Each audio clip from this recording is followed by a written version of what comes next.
एक गांव में सोहेल नाम का एक लड़का रहता था। वह 18 साल का था और कॉलेज जाता था।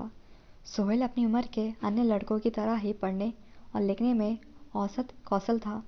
सोहेल नाम का लड़का पढ़ाई में सामान्य था, ना बहुत होशियार ना बहुत बुरा। उनका अपनी कक्षा में हमेशा तीसरा या चौथा रोल नंबर होता था।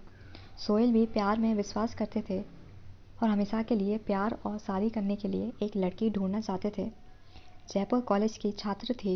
शुरुआत में वह किसी पर क्रश होने से बहुत शर्मीले थे, लेकिन दूसरे सेमेस्टर में उनकी नज़र नेहा नाम की एक लड़की पर पड़ी जो बहुत होशियार थी और क्लास में हमेशा अच्छे प्रदर्शन करती थी।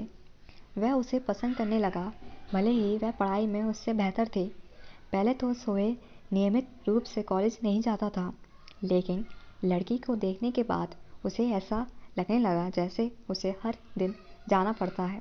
सोहेल हर दिन कॉलेज जाते थे और अपनी पढ़ाई पर कड़ी मेहनत करते थे, क्योंकि उन्हें नेहा नाम की लड़की पर क्रश था। वह स्कूल में अच्छा प्रदर्शन करके उसे प्रभावित करना चाहता था। उसे उसके सामने शर्मिंदा होने का डर था, इसलिए उसने अपना सारा होमवर्क पहले ही कर लिया और पढ़ाई भी कर ली।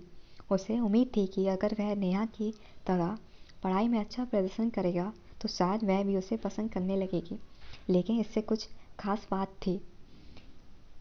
सोहेल के मन में नेहा के लिए पहले से ही फीलिंग्स आने लगी थी।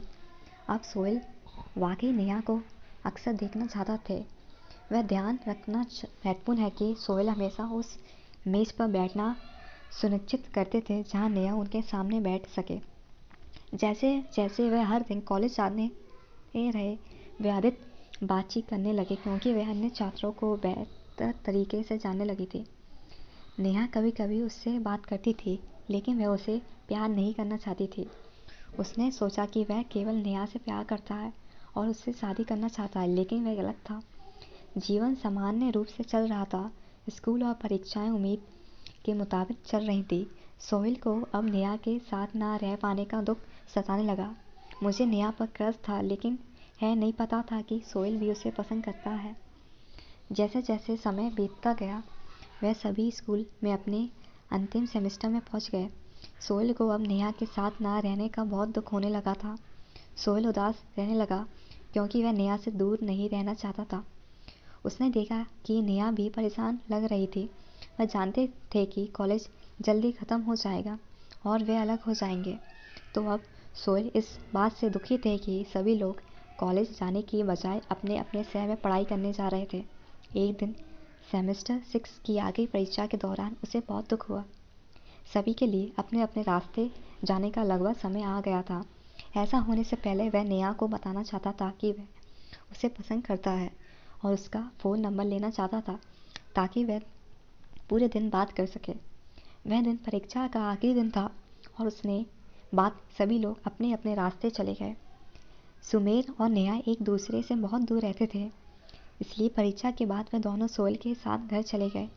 पहले तो नेहा अपने पापा को लेने जाती थी, लेकिन उस दिन शाम को उसकी परीक्षा थी और उसके पापा नहीं आ सके। नेहा को यह पता था, इसलिए वह घर कैसे पहुंचे यह जानने के लिए स्टेशन और बस स्टॉप पर गई।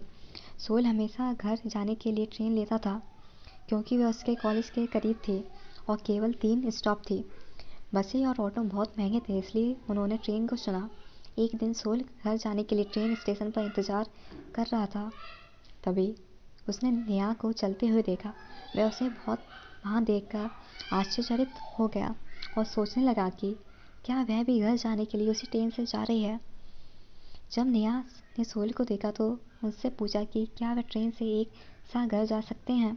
सोहेल सहमत हो गए, लेकिन उन्हें नहीं पता था कि ट्रेन अब आएगी। उन्होंने साथ मिलकर इसका इंतजार करने का फैसला किया।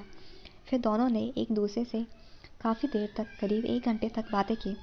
उसके बाद वह एक पेड़ पर चढ़ गए और एक ही सीट पर बैठकर एक साथ घर चले गए। उन्होंने अपने फ़ोन नंबर साझा किए ताकि वह आसानी से संपर्क में रह सकें। एक बार जब वह घर गए तो अगले दिन वह एक दूसरे से फ़ोन पर बात करने लगे और अच्छे दोस्त बन गए। कॉलेज के बाद वह घर पर बोर होते थे और समय बिताने के लिए एक साथ खेल खेलते थे। आखिरकार उन्हें प्यार हो गया और सोहेल का एक तरफा प्यार हकीकत बन गया। उसने 1 साल तक बातचीत की, फिर शादी के लिए राजी हो गए। उनके परिवार मिले और उन्होंने शादी कर ली और खुशी खुशी जीवन व्यतीत करने लगे। Thank you guys. अगर आप मेरा अभी तक स्टोरी सुन रहे हो तो please subscribe my YouTube channel and share to your friends. Thank you. Good bye.